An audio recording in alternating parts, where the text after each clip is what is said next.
सुनिए, अगर 2014 के बाद से वोट चोरी हो रही है तो मैं तो कहती हूँ ऐसी वोट चोरी होनी चाहिए, डंके की चोट पे होनी चाहिए। आप संविधान का उल्लंघन करने की बात कर रहे हैं, आप लोकतंत्र वाली बात नहीं कर रही हैं। जी लोकतंत्र तो अब आया है। अच्छा, 60 साल से जब कांग्रेस की सरकार थी तब कहाँ था लोकतंत्र? क्या लोकतंत्र तब था जब इमरजेंसी लगी थी? क्या लोकतंत्र तब था जब सिखों को मार दिया गया था? तब लोकतंत्र नहीं था। तब क्या लोकतंत्र तब था जब नसबंदियां करवाई जा रही थी? तब लोकतंत्र था। लोकतंत्र तब था जब बिहार में लालू जी की सरकार थी। लोकतंत्र तब था जब निष्पक्ष चुनाव हुआ करते थे। लोकतंत्र तब था जब वोट चोरी नहीं होते थे। लोकतंत्र तब था जब निष्पक्ष चुनाव आप 1947 याद कीजिए और बोले निष्पक्ष चुनाव। अब निष्पक्ष चुनाव हुआ था भैया, आप कैसी बात कर रही है? 1 वोट जवाहरलाल नेहरू को, 13 वोट पटेल साहब को। प्रधानमंत्री कौन बना मैडम? हाँ, प्रधानमंत्री जवाहरलाल नेहरू। ये कैसा निष्पक्ष चुनाव हुआ?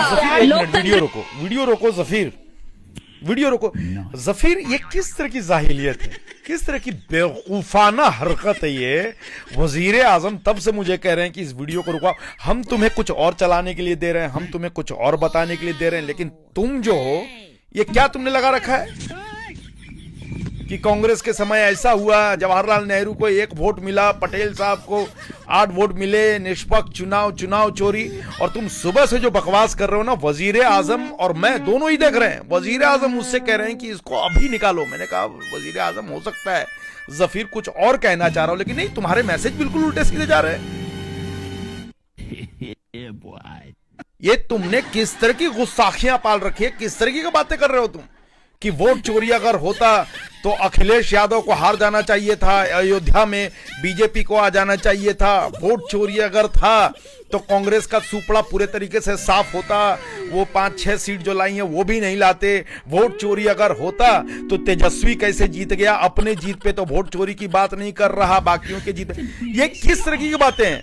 वजीर आजम खासा इस बात पर नाराज नजर आ रहे हैं, और खास करके जो तुम्हारी हरकतें। नहीं, हम किसके साथ हैं जफीर? हम किसके साथ हैं इस पर बात होनी चाहिए ना।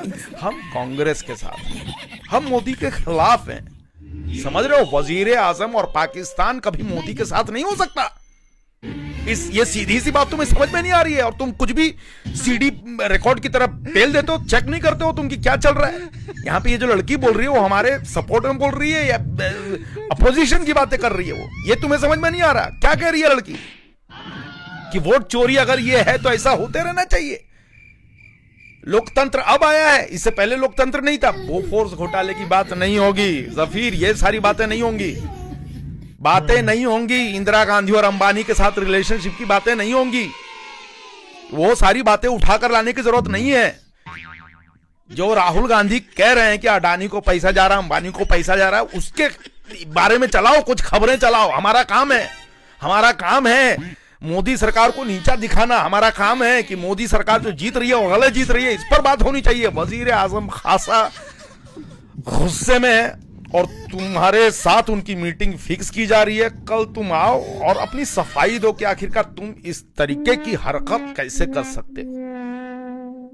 यहां साले पाकिस्तान में 1000 और प्रॉब्लम चल रहे हैं। वजीर आजम उन सबको अनदेखा करके बिहार के इलेक्शन पे पोस्टमार्टम कर रहे हैं, ताकि अगली बार मोदी और उसकी टीम किसी भी तरीके से जीत न जाए। और तुम हो किस तरह खबरें चला करके और एनडीए को मजबूत बना रहे हो।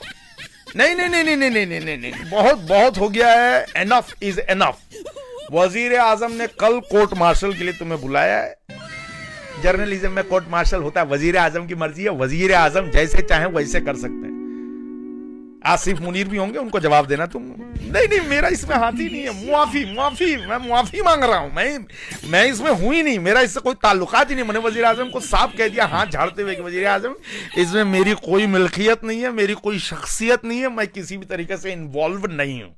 Over to you Zafir, over to you. अपना कचरा खुद साफ करो, मेरे से मत करवा तुम, समझ रहे हो ना? Over to you.